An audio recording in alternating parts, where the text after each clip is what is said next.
Señal directa. Para continuar platicando acerca de este tema, ¿qué sucede en la Comisión Estatal de Derechos Humanos? Bueno, nosotros en este momento entramos en materia. Ya le ofrecíamos la información de lo ocurrido ayer por la tarde, casi noche, en la propia comisión. Y agradecemos el que nos acompañe aquí en el estudio Carlos Elizondo Sandoval, consejero de la Comisión Estatal de Derechos Humanos en Jalisco. Bienvenido, muchas gracias por acompañarnos. Muchas gracias, les agradezco por la invitación. Bienvenido. Por lo pronto, entonces, la comisión, iniciaríamos por esto, se queda con el presupuesto en 2024 con el mismo presupuesto que en el actual ejercicio, ¿verdad? Es correcto, porque el proyecto de presupuesto para el 2024 fue negado por el Consejo Ciudadano.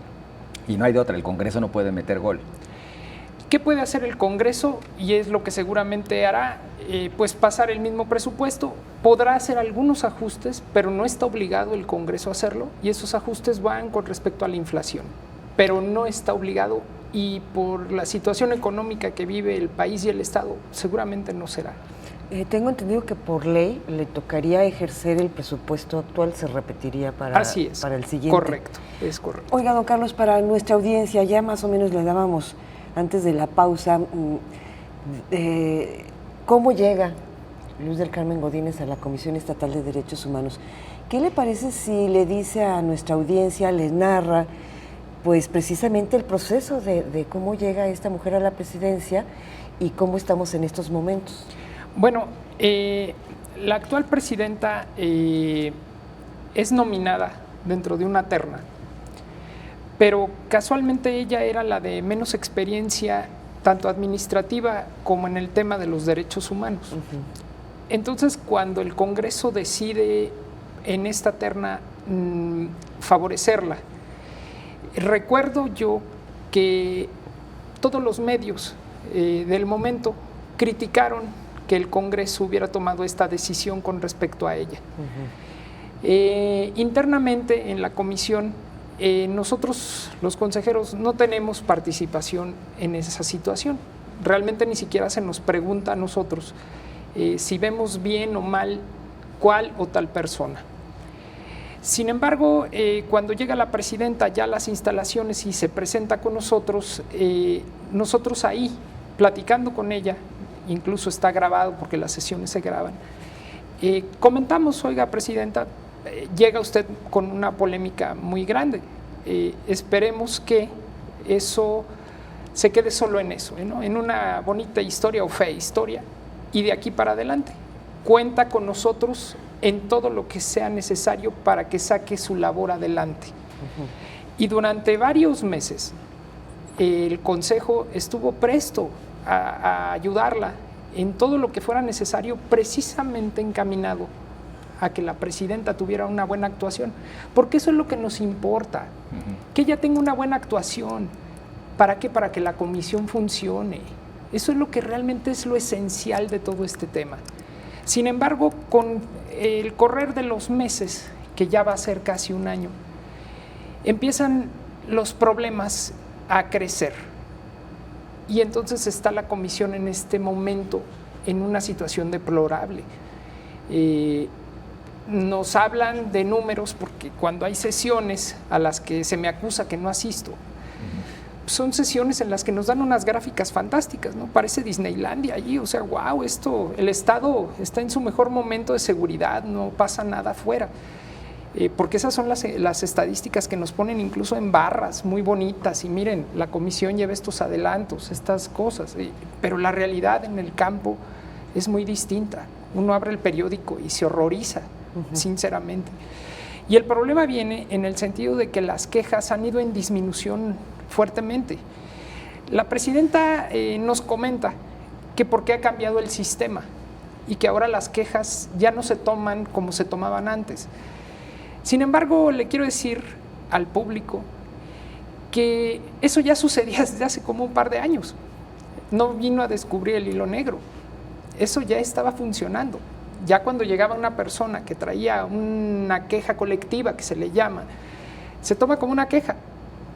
No es la presidenta con un nuevo sistema. No, eso ya funcionaba. Y entonces lo que sí es verdad es que hoy, en el primer semestre, hemos recibido solo 1,700 quejas, pero con respecto al año pasado, que era la administración anterior y que ya era mala, en la administración pasada, en el primer semestre se recibieron 3,700, un poquito más de eso.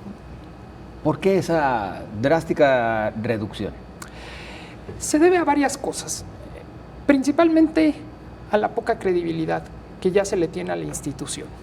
Es decir, y esa es una de las cosas que yo alego, grito, y a veces hasta me desespero y digo palabras altisonantes. Ya lo vimos por ahí en las redes sociales. Caray, me apena mucho ese tema, pero a lo que voy.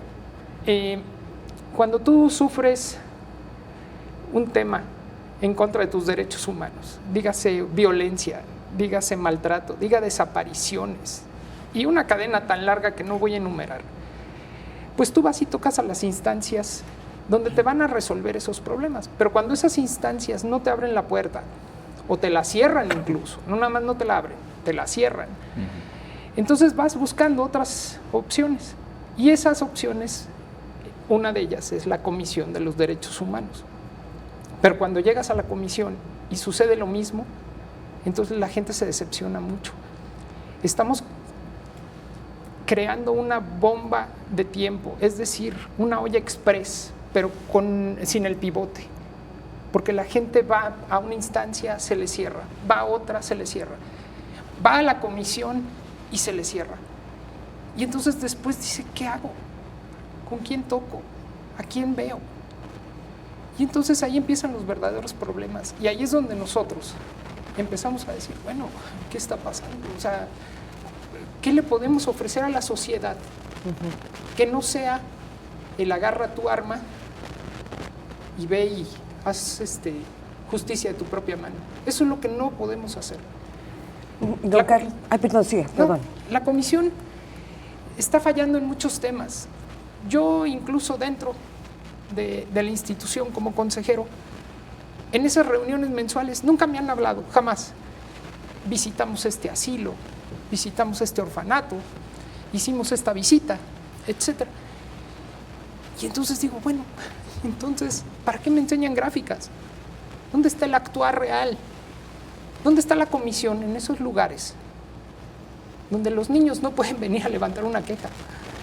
¿Dónde está la comisión en esos lugares donde los ancianos han sido olvidados por sus familiares y no sabemos en qué condiciones se encuentran en este momento?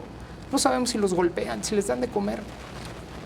Volviendo a los niños, cuando olvidamos a los niños, sin dejarlos sin ninguna protección dentro de los centros aptos para esto, cuando los maltratan y nadie voltea a verlos, entonces sí sucede algo.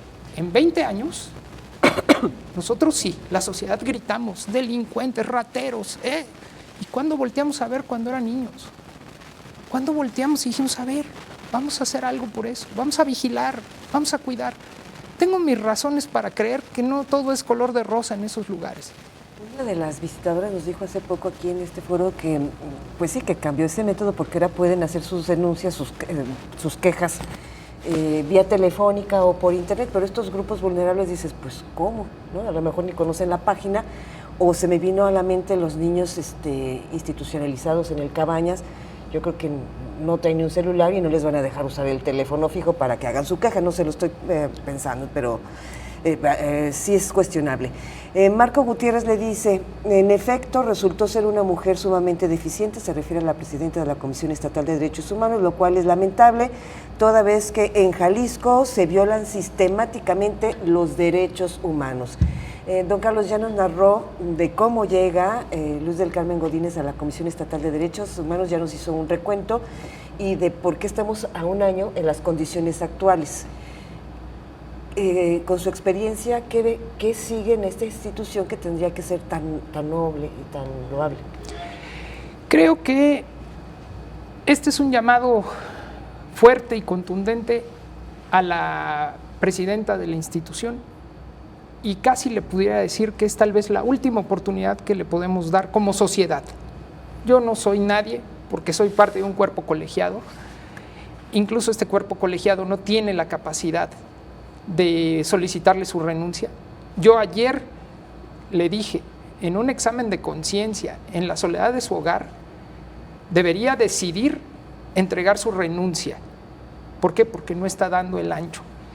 Y es mucho mejor decir no puedo y salir con la cara al frente, con la frente en alto y decir no pude, se vale.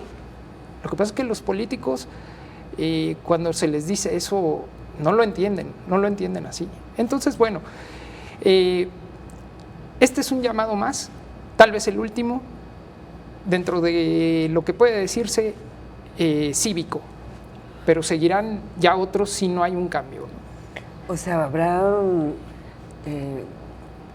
no sé, denuncias, o qué habrá, o a qué se refiere con la última oportunidad. Yo quiero ver una comisión funcionando, quiero ver una comisión, como lo estoy diciendo aquí, que cada mes nos diga, visitamos tantos centros visitamos el Hospicio Cabañas, vimos esto, fotografías, etcétera, vean, etcétera, acompáñennos si quieren. Pero quiero acción positiva. Quiero que las recomendaciones se cumplan. No nada más que se llegue al tema de la recomendación y, no, ya, aquí terminó. No, que se cumplan. Porque además en esa materia estamos muy bajos también. O sea, las quejas han disminuido, las recomendaciones han disminuido y el cumplimiento a esas recomendaciones parece estar en el olvido. Y entonces eso es más grave todavía.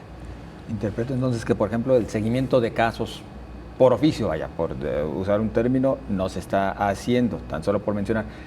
Pero, a ver, ¿en realidad es falta de capacidad? ¿Es falta de voluntad? ¿O hay alguien que les esté diciendo no hagan, no actúen, no metan ruido?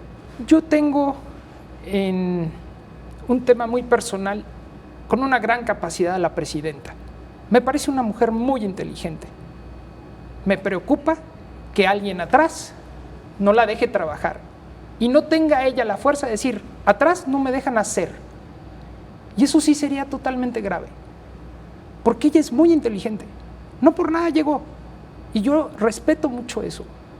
Pero si hay alguien atrás que le dice, oye, no hagas esto, no muevas aquí, no muevas allá, es el momento de que abra la boca y diga, fulanito, perengano, etcétera, no me lo permiten, sea quien sea, y que no pare.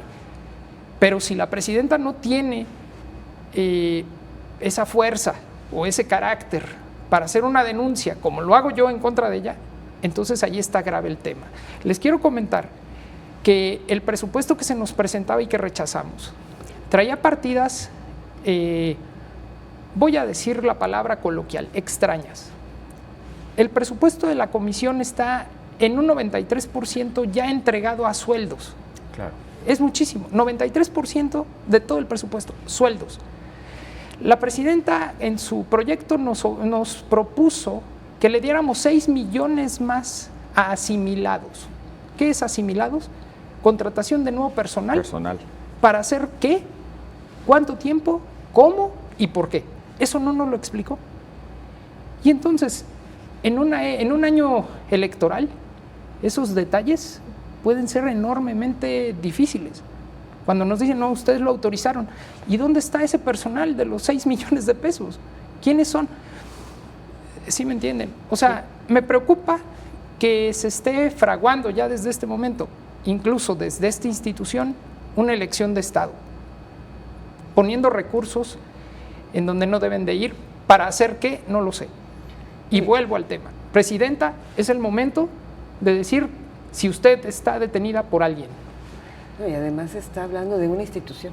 Imagínese por eso le digo, demás, ¿no? Estoy hablando de esta que conocemos, esta donde pude ver un proyecto de ley. Imagínense, y es una institución del gubernamental pequeña.